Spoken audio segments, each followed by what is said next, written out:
Hello friends, today we will solve first example which is based on transient response. So example is for the system having transfer function C of s by R of s is equal to 20 divided by s square plus 7s plus 25. Find the response specifications, namely A. Delay time, B. Peak time, C. Rise time, D. Maximum overshoot or peak overshoot, and E. Settling time. So let us solve this example. Now given transfer function is C of s by R of s is equal to 20 divided by s square plus 7s plus 25, and this is closed loop transfer function. So closed loop transfer function, as we know that standard closed loop transfer function is given by C of s by R of s is equal to omega n square divided by s square plus 2 zeta omega n s plus omega n square. Now if we compare this equation with given transfer function, now look at this denominator. So denominator last term is 25. So this 25 is compared with omega n square. So omega n square is equal to 25. Therefore omega n is equal to 5. What is omega n? It is the natural frequency. Now compare second coefficient. Second term coefficient is 7 and it is compared with standard equation, and second term of standard equation is 2 zeta omega n. So 2 zeta omega n is equal to 7. So already we have calculated omega n is equal to 5. Therefore zeta is equal to 7 divided by 2 into omega n, and if you substitute omega n is equal to 5, so 2 into 5 is 10, so 7 divided by 10 is 0.75. So what is zeta? Zeta is the damping ratio. Now calculate third point, omega d. So omega d is damped frequency and it is calculated by omega n into square root of 1 minus zeta square. Now zeta is already calculated as a 0.7 and omega n is 5.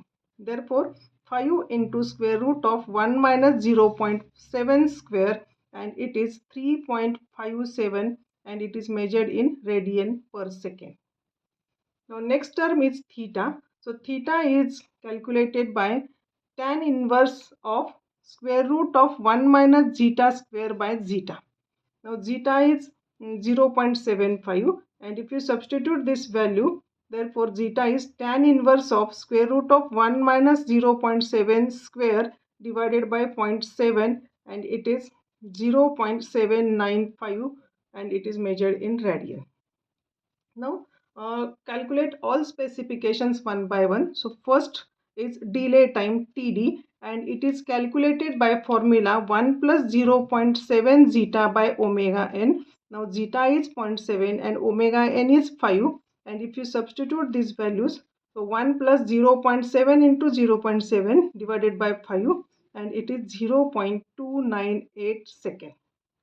So TD is 0.298 second. Now next specification is peak time. So peak time is given by Tp, and it is calculated by pi divided by omega d. So pi divided by omega d is already calculated as a 3.57, and if you substitute this value, so peak time is 0.879 second. So Tp is 0.879 second. Third is rise time. Rise time is TR is calculated by pi minus theta by omega d. So pi minus theta is 0.795 divided by omega d is 3.57, and it is calculated as 0.657 second. So TR is 0.657 second. Fourth specification is peak overshoot MP. So it is e to the power minus pi into zeta divided by square root of 1 minus zeta square into 100, and if you substitute all values zeta and pi, so maximum overshoot is 4.59%. And last is settling time. Settling time is TS, and it is calculated by formula 4 divided by zeta into omega n, and if you substitute all values zeta and omega l, it is 1.142 second. So TS is 1.142 second. So in this way we can calculate all time domain specifications or transient specifications, transient response specifications with these formulas. Hope you understood this example. Thank you.